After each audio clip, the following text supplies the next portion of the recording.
Welcome back to Alyssa's Movie Takes, Season 2, Episode 8, the season finale of The Chosen. Let's do a deep dive, shall we? So, what did we like about this episode? And again, I'll talk about this just because it was so lovely when those women went up to Jesus and had the 4 different options and they explained why he should pick each one. And he was just like, I'm a guy, you pick.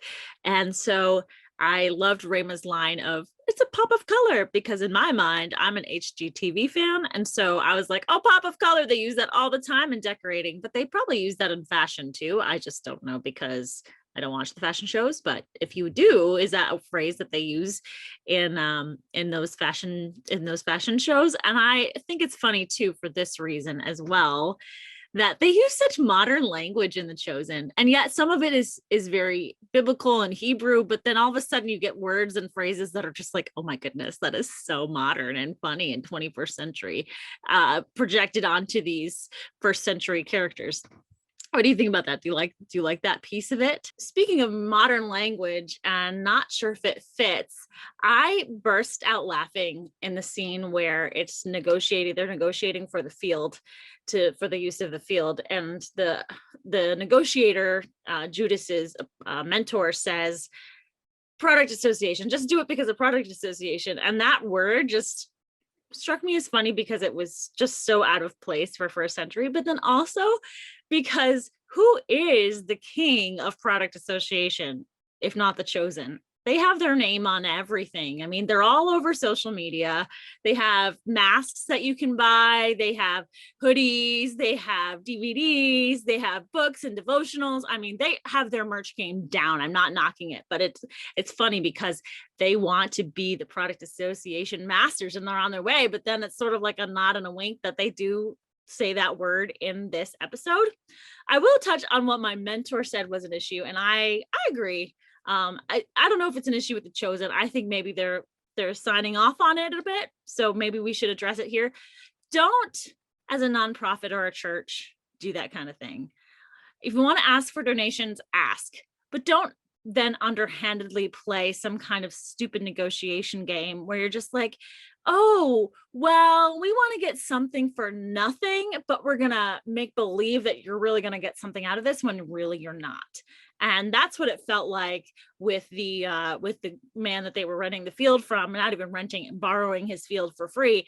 It was like, oh yeah, well, we'll pay you in product association. And so many churches and nonprofits do it that way. It is fine to ask for donations. It's not so fine to pretend that like, oh, this is going to be great because now you're going to be associated with our church, or you're going to be associated with a Jesus event, or, you know, something along those lines that's a little bit disingenuous.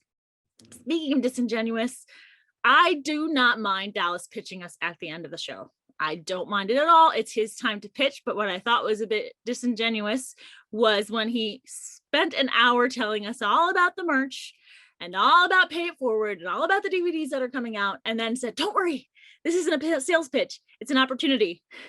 Every salesman in the history of the world says this is not a sales pitch. It's an opportunity.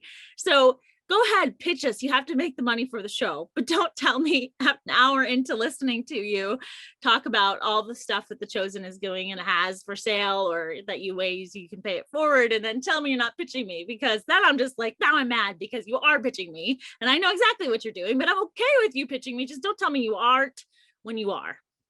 So disingenuous. But if you want to do see the after show, go to the part where Dallas interviews Luke Dimyan. Right now on YouTube, they still have a full live stream up, so I won't give you a timestamp, but there's about an hour left to the live show when he starts the interview with Luke. This was a fantastic interview. What a character Luke Dimyan is, who plays Judas. I hope that some of his sort of quirky personality and natural entertainer comes out in his portrayal of Judas, because if we fall in love with Judas and then we get our hearts broken, I will do a standing ovation for The Chosen, because that's kind of what I want to see. And from hearing Luke talk about Judas and the complexity of this character, who gets to be part of the group for 3 years before he betrays Jesus, I hope The Chosen breaks our hearts with that character. And I think Luke Dimyan has the potential to do it.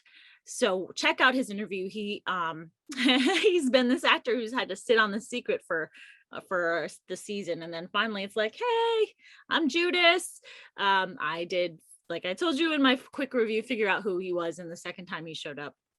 And the second time I watched the negotiation, because I knew it was coming, it was a little bit clearer, but it still was like, what? Why are we starting with this?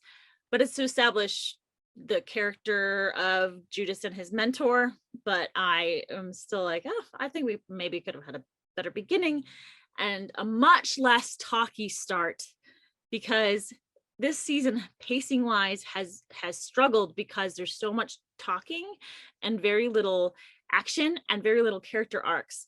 I'm going to just sort of point you in the direction of, if you want a good take on the season, I'll link it below. My friend Joseph wrote for Religion Unplugged about the season and how it didn't measure up to the last season, but it's still very artistic. It's a good read, so check it out below. It gets annoying to just have characters fight with each other. It doesn't really show you who they are, and the disciples spent a lot of this season just fighting with each other. Now, I can understand the take that says they did fight with each other, but we should see them doing some other things too, and growing together a little bit. It's tricky because for the 3 years that Jesus is on earth, when you read the Gospels, the disciples don't really get it. And when you read the crucifixion scene and the lead up to it, they really don't get it. So it's a tricky thing to portray. But since we are spending so much time with the disciples, I don't want to hate them. I don't hate them, but they're getting annoying. And you still want your characters to be likable. And I'm asking you to go back and rethink the pacing. TV shows are hard, and this is a 7-season series for Gospels that are between 15 and 25 or 28 chapters. And so Mark is 15, and I think Matthew is the longest at 28. So it's not that much material to have to create 7 seasons worth of stuff, but go back to the character arcs. Introduce us to characters early. Spend time developing it. If we can't do everything with Andrew and Simon in one episode, that's okay. If we need to give Simon the Zealot a little bit more time, let's do that. So that's more general season, but it came really to a head in this one, where there's not much going on except them negotiating for this field and the lead up to a sermon that we don't even get to see in this episode. I was a little bit disappointed. This is one more of a spoiler talk. So I was a little bit disappointed that they didn't show any of Jesus' sermon in his actual delivery of it this season, because I really wanted to see the crowd reaction to at least the Beatitudes, or the beginning of it was the first couple of lines, how he would present himself as a preacher. So you don't really get to see that because we haven't seen him preach too much. There are a couple scenes in the first episode of this season where he does preach a little bit, but this is a massive crowd and it's a pretty long sermon. So I would have liked to see what he was going to do with his delivery and not have to wait till next season with that. I do love the moment that Matthew and Jesus share, where Jesus is going through the Beatitudes and he's looking down at his disciples and seeing them for who they truly are. And he sees them as who he knows that they will be, and not just as they are right in this moment. And he said, the blesseds are, and each one gets tied to a person. And then he ends by looking at Matthew for being reviled, and that he sees him. And he did have the deepest growth this season. And you can see that his character is changing faster than maybe even some of the other disciples, just because he's such an outcast even amongst them, that he's so much more desperate for Jesus. And the bonding between those two is part of why I love The Chosen from the first season, and also in the second, where Matthew's the one who drops everything in a moment, and he has a lot to lose. The other characters are like kind of at the end of the rope, but Matthew has a lot to lose when he follows Jesus. And so I was touched by that. And as a season finale, to show those moments with each disciple from the season, that was good storytelling.